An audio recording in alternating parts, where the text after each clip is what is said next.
Barbershop Connection. Real barber, real talk.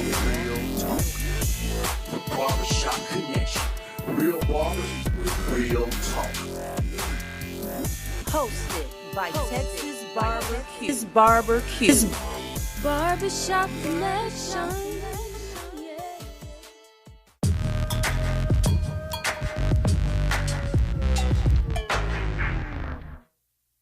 What's going on, my good people? This is your boy, Texas Barbecue, coming back at you with the Barbershop Connection. But I got a great show lined up for you today, man. You're going to get something out this show. This is something that a lot of us need to think about ways to think outside the box, and true barbers that make $1 million all the time. So stay tuned. Right after this education segment, we're going to come back and we're going to bring it to you real live, real fresh, just like them fades that y'all be giving. Stand by. We're going to knock this education out, have a quick commercial break to pay these bills, and we'll be right back at you with the Barbershop Connection, hosted by your boy, me, Texas Barbecue, baby. I mean, you need a lesson too. Okay, people, we're back right now for our education segment. Education, keep educating yourself. Education is the new sexy. In this edition, we're going to go and talk about continuing education. Barbers I'm not sure about all states, so I can only speak for my state, which is the great state of Texas. We do not have a barber continuing education. I really wish our state board in Texas would have a continuing education for barbers, because that's the reason, one of the reasons why I feel like we're falling behind in the industry so much is that we don't continue to educate ourselves because it's not a requirement. Some of us get in shops and we're content with just being in our shops and keep doing the same old things that we want to do. We never want to pay raise. We never want an increase, when we should strive to make sure our services are better, keep increasing our bottom line, and keep growing. Continuing education is like this for me. When we started off in this industry, becoming barbers, becoming cosmetologists, estheticians, nail techs, hair weavers, or whatever our specialty is, we invested a lot of money into going to schools and getting educated. So if we were willing at that time, in the very beginning of our career, to invest that amount of time and that amount of money into educating ourselves, why would we not keep investing in ourselves or keep putting forth the effort to keep educating ourselves?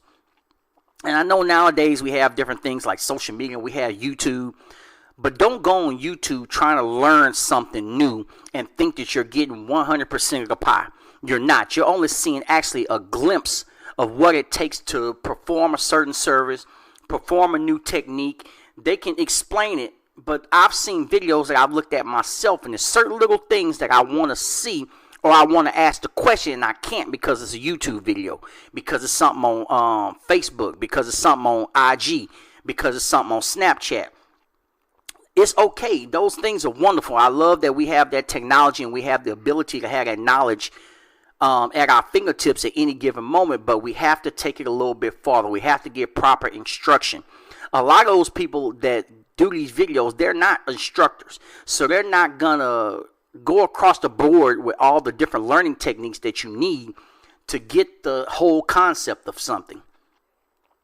Also, we got to keep learning, man. I mean, we just got to keep investing in ourselves, and most importantly is always to invest in ourselves. So if we want to just have a better shop, we want to be a better barber, or maybe we want to take our career to the next level to become an instructor, to own a school, to become a platform artist, or to become a rep for one of these brands that we're using every day, those people are going to put you through training, and they're going to want to see that your level of expertise is at a certain caliber.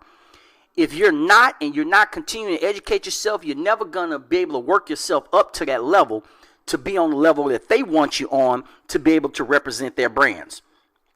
One of the best things that I've heard, and this was actually going to be my motivation for today, is the greatest mentor in the world are the ones who receive knowledge and they actually apply it.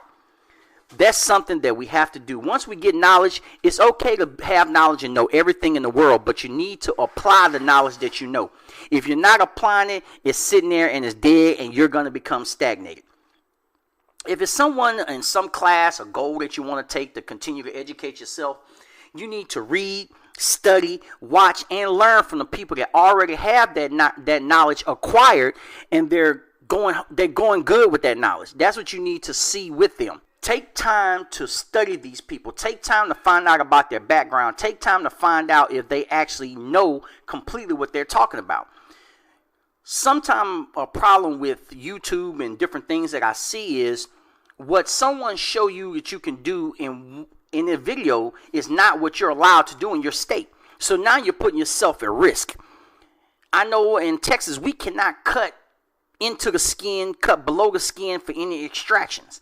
So I'm not going to put myself at risk, put my license at risk, put my shop at risk, and my clientele at risk because I'm trying to do and perform something that I saw on YouTube. Always check with your local state, wherever you're from, to find out what you can and cannot do. That's the best thing in the world to do, and I always can say, always, that's why each state has a rules and regulations book. That book is almost like a barber Bible. It tells you what you cannot do, what's your scope that you can perform in and out the shop. And if you're someone out there that does not have a license, I would encourage you to get a license, because there are some things that you're not picking up, that you're not missing.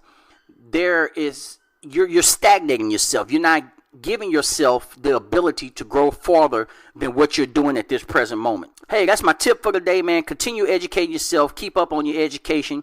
And please, please, please, Texas State Board, TDLR, implement required continuing education for barbers. Cosmetologists have it. They have to do, I believe, 4 hours of continuing education per license cycle. I feel like barbers should at least have to do 2 hours of continuing education per license cycle, because we renew our license in Texas every 2 years. So in that 2-year time span, you have to continue to educate yourself. I think that's something that can keep us moving forward. It can keep us going.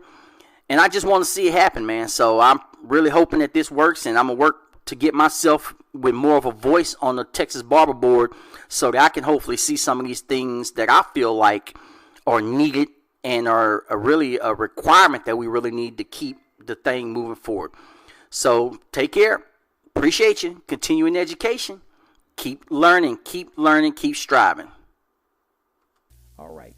What's going on, everybody? This is your boy, Texas Barbecue, with the Barbershop Connection. You'll never guess and never believe who I have online. I have the one, the only, the Millionaire Barber. We're going to sit out here and talk about some things, and we're going to get some stuff out in the open right now. And we're going to tell some of you guys how to make it better and how to become something that's a success, like my man, the Millionaire Barber, and not just do it as a hustle. Go ahead and say what's up to the people. Hey, everybody. How y'all doing out there? I always have a good time on word on the street, and that's word up. You understand? Well, let's get this thing started like I always do, and everybody knows my favorite question. How did you, the Millionaire Barber, fall in love with barbering? Well, actually, my best friend went to barber school right after high school, and that was back in 1988 when he graduated. I graduated from high school back in 1989, and we were working a fast food job making $3.35 an hour, which was minimum wage back then. Right. And his dad owned a barber shop, and he started working in his dad's shop when he graduated from school, and he was making about $100 per day. Now, we used to make about $80 per week, and so we couldn't believe it. And he couldn't believe it, that he was making $100 a day. Yeah. And so That was I good money said, back then. that was good. And so I ended up going to barber school the next year when I graduated from high school. But my mom wasn't going to let me go because she was a school teacher. She had a master's degree from Fisk University. Oh, wow. So she stressed education. And if you didn't go to college in her house, you got put out. And so she let me go to barber school. And then she let me go to barber school, and then the next year I went to college. Okay. Where'd you attend university? I attended Tennessee State University. Okay, cool. And Yep. I see that you have a story here, and from looking at your page, and if anybody needs to look at it, go look it up. It's on IG, Millionaire Barber. But can you tell us a little bit about you being incarcerated and how you changed and turned around your life from being incarcerated up to being a millionaire? Only things that you're comfortable with talking about. Sure. My senior year in college, instead of me graduating from college in the School of Business, I was graduating going to prison, federal prison, for conspiracy to distribute cocaine. I ran a major cocaine operation while I was in college, taking 18 hours a semester and on the dean's list in college.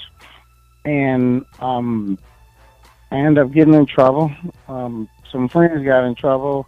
They got caught with all the drugs, but they charged me with conspiracy, and I didn't realize that you could go to prison without being caught with anything, but I found out at that time. So I was thinking they was going to give me a long time, but God answers prayer, and they sent me to a federal boot camp where they select 200 people a year out of over 100,000. And so at that federal boot camp, there was 200 of us there, and there was probably 190 something self-made millionaires. Well, these guys were computer hackers, insider traders, as far as insider traders, hackers, presidents of banks, lawyers. Those were the type of people that I was locked up with. They got rich legally, but they did a crime and ended up there. So that was like school for me. I was there 6.5 months, and we ran 10 miles a day, worked 17 hours a day, hard labor. And that's where I learned a lot about just different personal development books that they usually just teach you about that at Harvard or Yale, Princeton, places like that. So when I came home, November 15, 1995, I didn't have anything. But I had a dream and I had goals, and I had already, I had written everything down. Right. So the same way I, did illegal stuff, I lost everything, but it was the same principles. Absolutely. And so, God's principles, one thing God cannot lie. His principles work for the just and the unjust. Whether you believe in him or don't believe in him, his principles still work. Yes, they do. Amen to that. And what I learned from talking to a couple other barbers is that that's something that I always tell barbers to do, is that when you have something that you're passionate about, something that you really have an idea for, because so many people have great ideas out there, but they never take those ideas and actually put them on paper. It's something that's truly magic that happens when you put it on paper and you actually see it, because it makes that idea or that dream really tangible. Right. See, I never set out to be a barber. I only went to barber school because of, the story I just told you about my best friend. Yes, sir.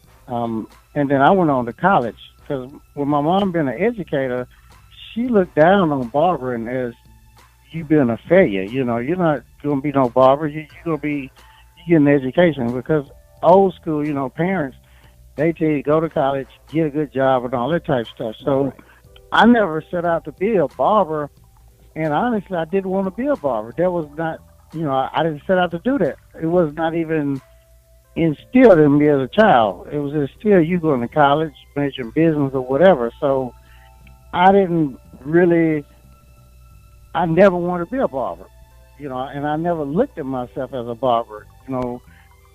I've always looked at myself as a businessman. Yes. I mean, and that was just it, So I didn't want to cut hair. I didn't want to stand behind a chair all day long cutting hair. I did not want to do that. I mean, I knew that when I was in barber school. The day before Easter, I cut about 30 heads, and my body was literally broke down.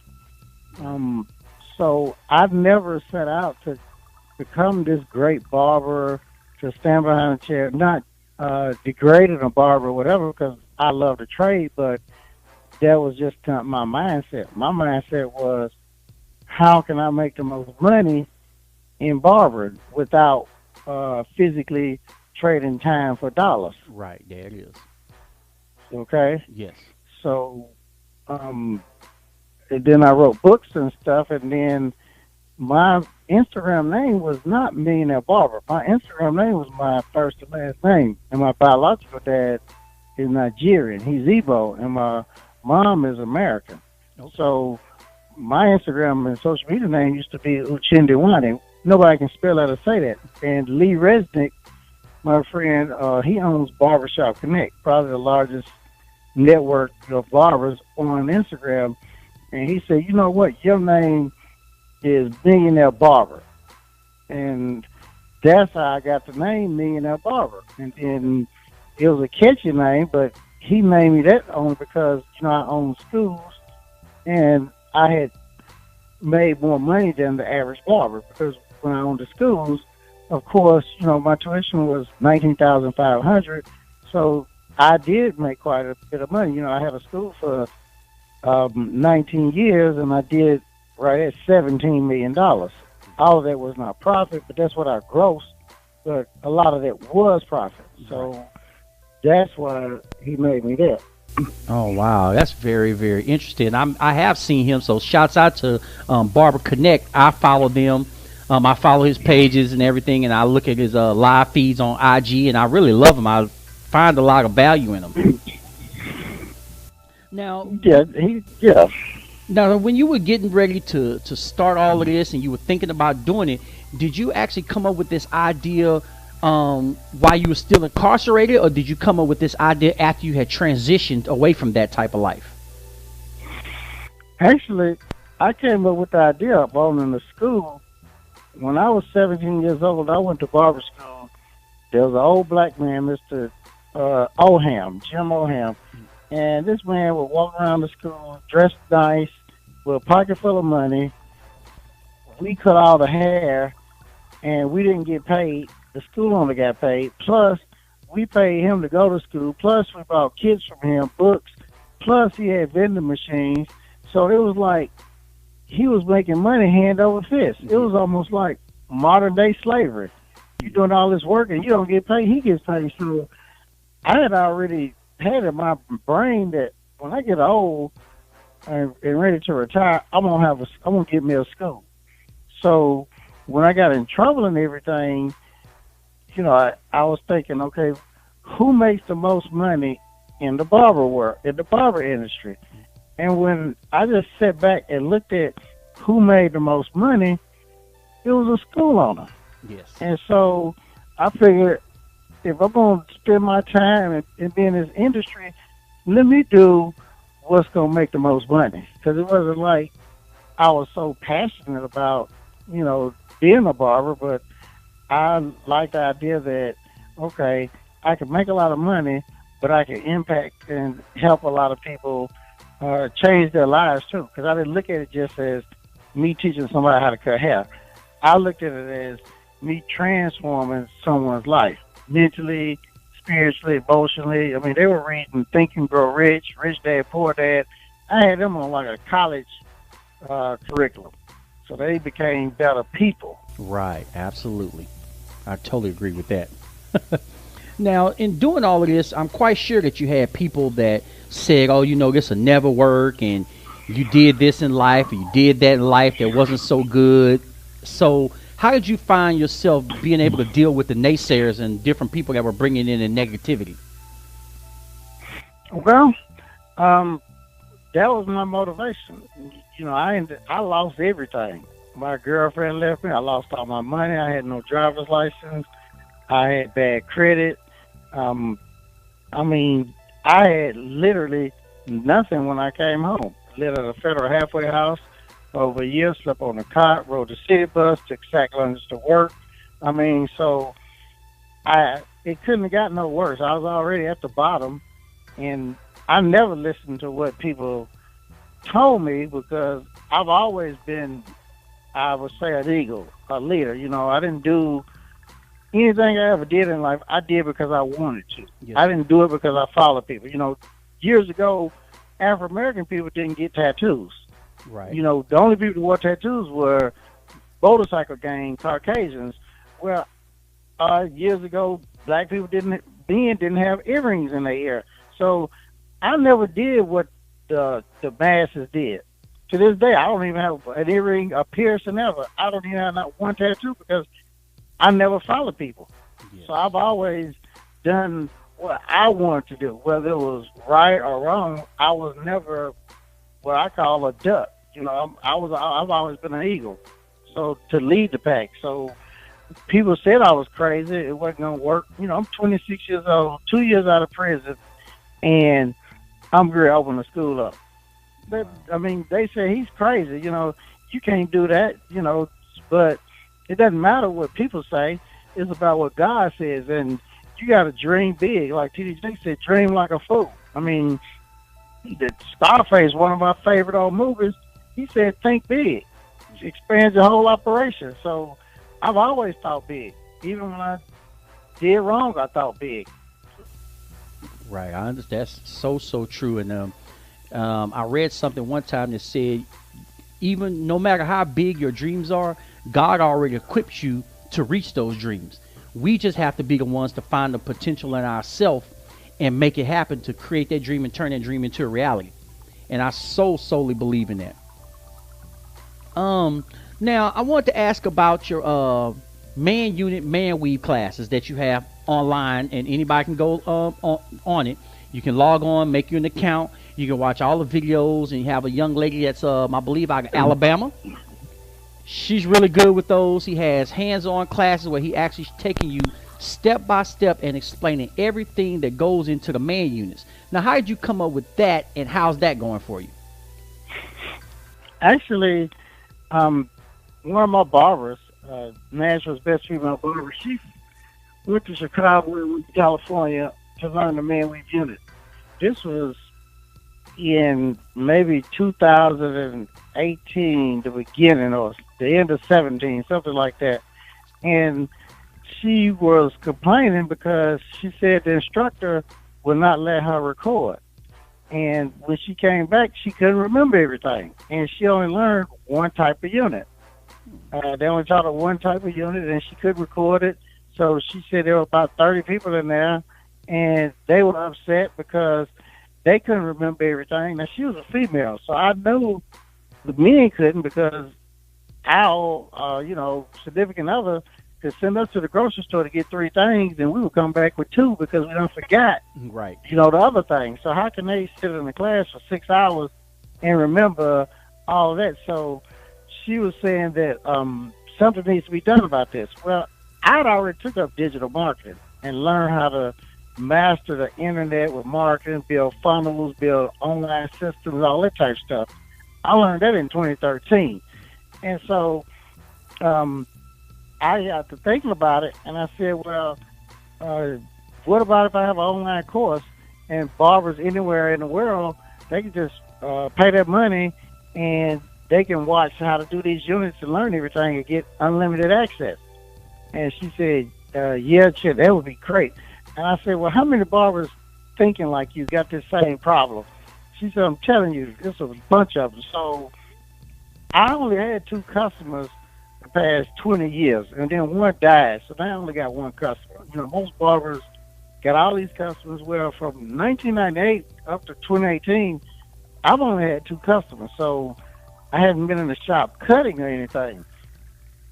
My mindset does not even operate in cutting behind a chair or trading time for dollars. So while everybody else was out there having these live classes or whatever, I reached out to a guy. He was one of the top man weave unit guys in the United States, the world, to do an online class. He wouldn't do it. And so I didn't know how to do man weave units. So I reached out to another guy. And I'll tell you his name, Mike Sales, 10 Stacks.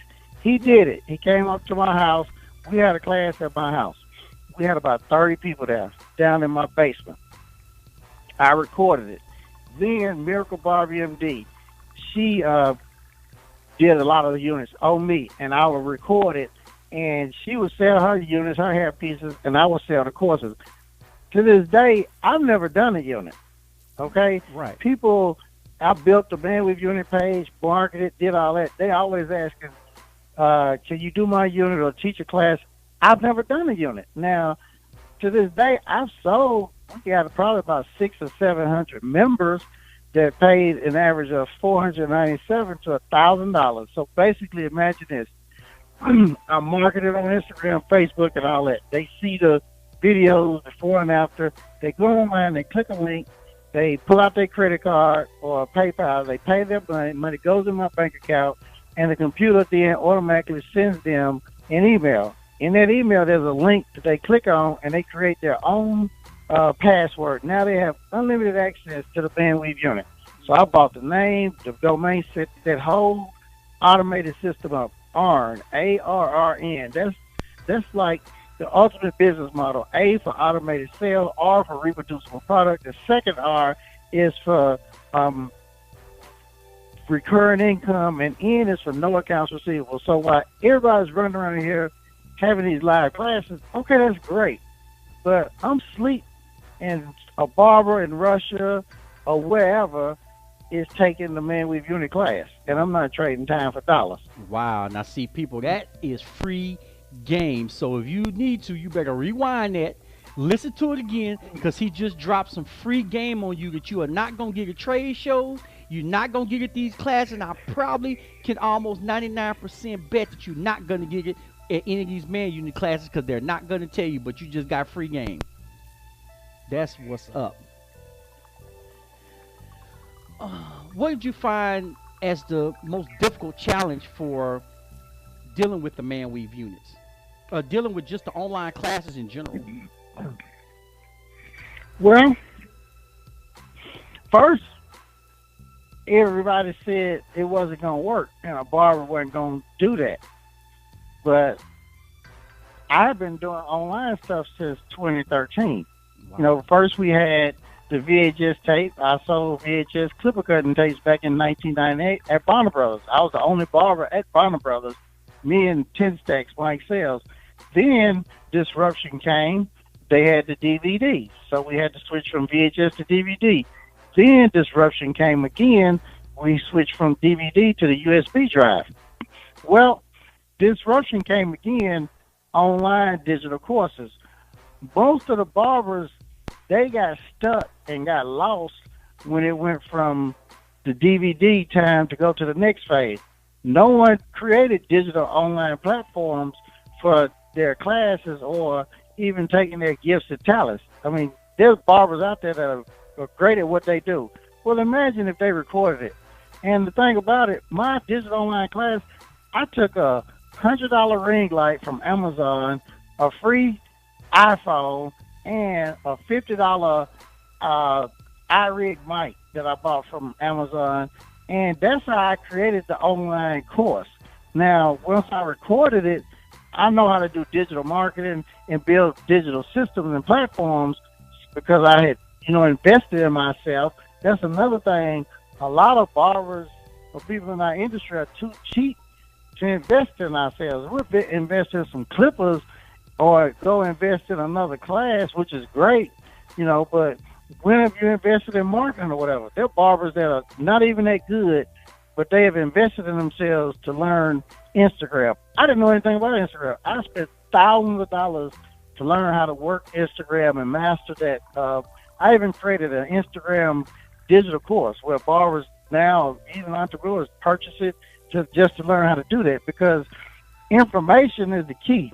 Yes. That is the key to moving to the next level. So that's what I've been doing. I bought a lot of domain names. There are a lot of barbers out there who had all of these Instagram followers.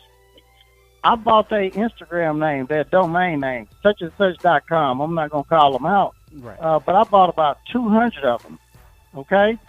Now, and then I pointed the traffic to my millionairebarber.com website. So when somebody typed in these famous barbers' names, it was going directly to my website. So for years, I was getting all that traffic and making all this money off of these barbers' names. These barbers did not have sense enough, bless you, to even buy their own domain names. Could you imagine if you owned Oprah.com or MichaelJordan.com? I mean, now I have a lot of rappers' names pointing to certain sites, but that's a whole nother story right there. Right. But then I did that for 5 years, and then ended up giving the barbers, I told them what I had done on Instagram, and I ended up giving them their names back.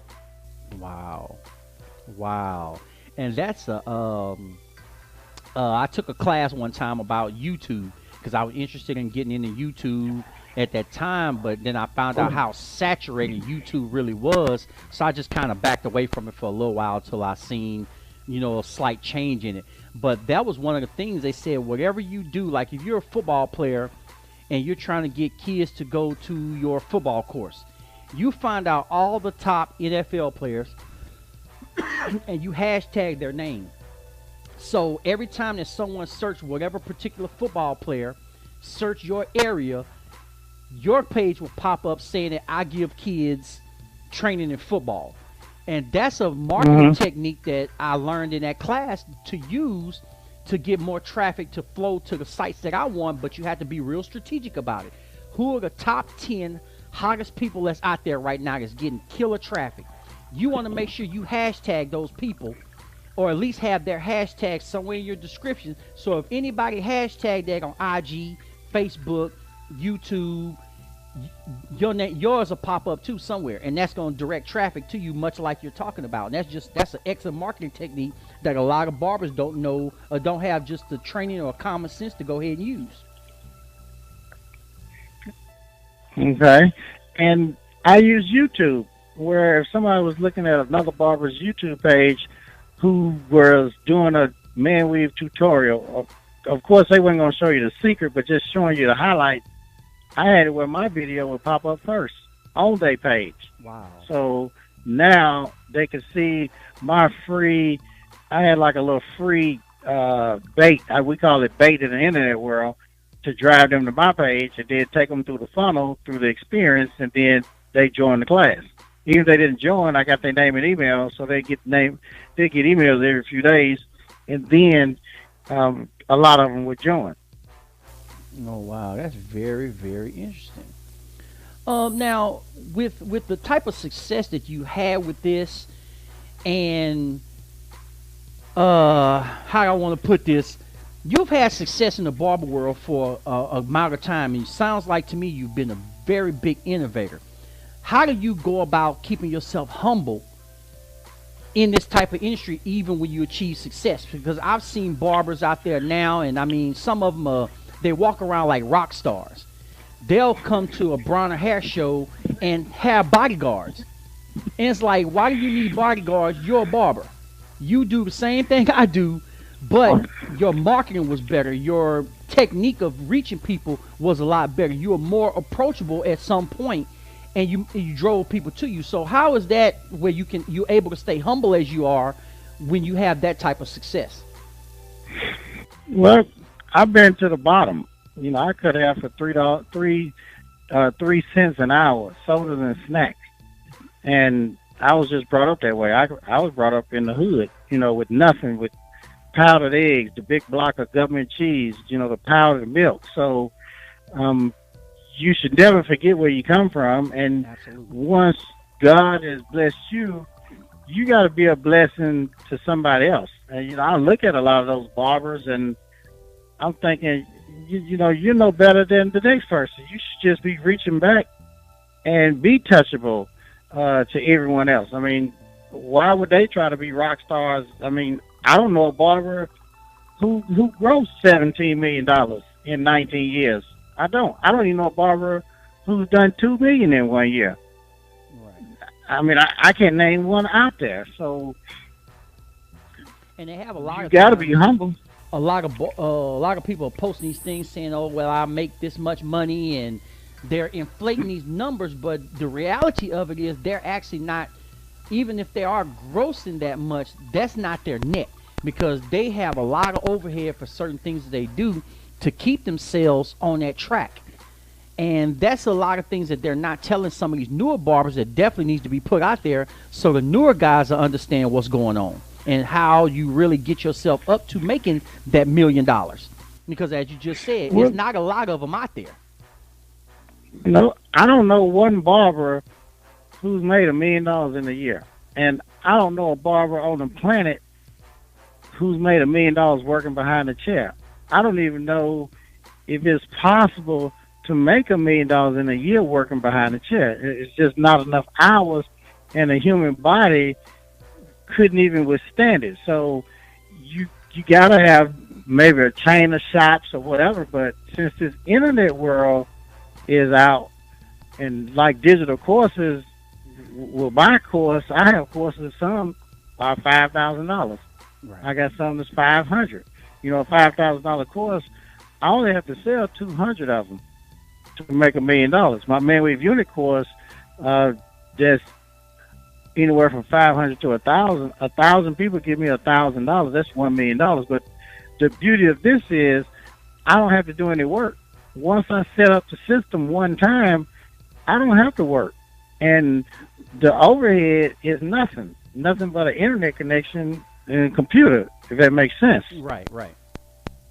Wow, and that's innovation. I mean, that's something that you really don't see from a lot of barbers out there nowadays, is just that innovation to think outside the box. And that's a lot of times why you have the naysayers that come around and say, well, you can't do this, you can't do that, because they're too afraid to think outside the box. And that's something that we as barbers have to stop doing to keep moving our industry forward, because the industries are starting to merge a whole lot, cosmetology and barbering. You go to a Bronner hair show and you see the merge that's starting to happen. And especially with these man weave units now, I really see it a lot, because I went to the Ashtay is a company that did a class that I took at the Bronner Winter Show. And one half the room was cosmetologists, the other half of the room was barbers.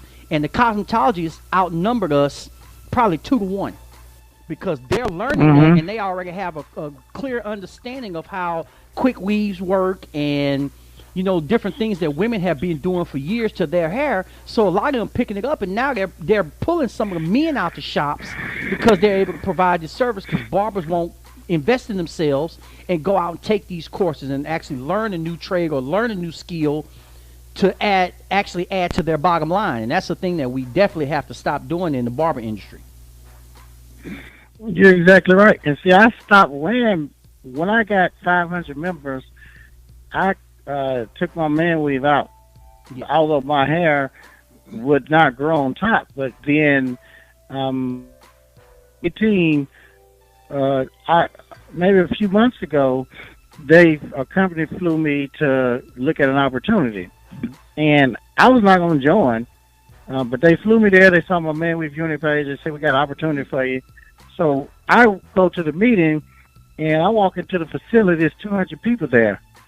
The whole building, the 200, it was full of Asians, some Caucasians, and it was about 5 or 6 black people. My mindset immediately shifted. It was a stem cell-based research product that it helped regenerate the hair follicle and all that type of stuff. Right. It was so amazing. I ended up joining, and I flew to California. There were over 1,000 people, and I was the only black guy there out of over 1,000 people. I showed it on Instagram. I recorded it and everything. And now I'm just, it's been very lucrative for me. And it was a network marketing based business model. But when I looked at it with only Asians and this hair regrowth thing, it was just crazy. Peyton Manning, a lot of athletes get hurt, and they use this stem cell based research to, regenerate them and make them well. Well, Dr. Nathan Newman, he found out how to stimulate this hair again. Wow. That'll change a whole lot of things, because I know I have a client of mine, and I knew he took a trip to Istanbul, and he had them actually remove parts of his hair and put new hair into the top of his scalp to bring in the bald spot. And he's going to actually have to take a second trip there for them to do this when he could try the stem cell and see if that worked to help regenerate your hair naturally, because sometimes your genetics are just not going to tolerate those plugs of different things that they're putting in your hair to try and help it regrow. It's just not going to work. But with stem cell, that's introducing something totally different that the body's using anyway. Right. I mean, they're growing organs. They're doing all kinds of stuff with this stem cell stuff. And Obama passed, he signed off on that law back in 2008, where they can put, they spend a lot of money now back with these federal fund dollars. If you Google that, you'll see all of that. Yes, sir. Even if you Google Dr. Nathan Newman, you'll see it. Right. So let me ask you a quick question. What can we look forward to? Because I see that you're an innovator, you're a forerunner, you always thinking outside the box, and I see that so strong. So in the future, what can we look forward to seeing come down the pipe from you? Well, the digital world and the internet is here to stay. I mean, I'm a part of mastermind groups, and I'm going to be on in this digital space for a long time because it's the ultimate business model. Right.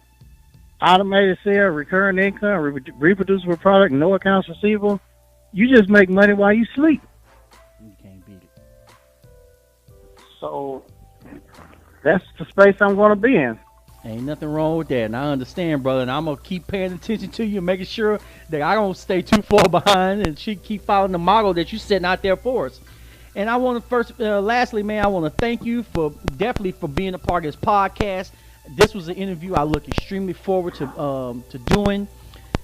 I admire what you're doing, man. Keep doing your thing. Keep shining. Keep being a forerunner for the rest of us that's out there. And thank you for just opening our minds to other things that you can do to understand that you don't have to stand behind a chair and cut head 50 hours a day to try and make some money. Because really, when you do the numbers, it don't add up to be a millionaire. There are other things, there are other streams of income that barbers have to start learning to tap into.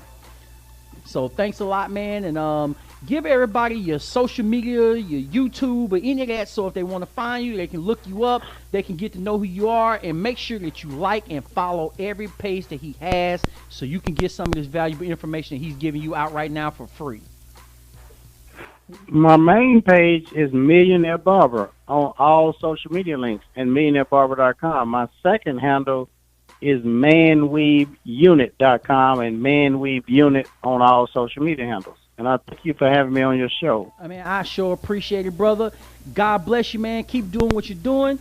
And I thank you for coming on, man. You have a wonderful evening, and we'll be right back with you all after we get done paying these bills. You are today.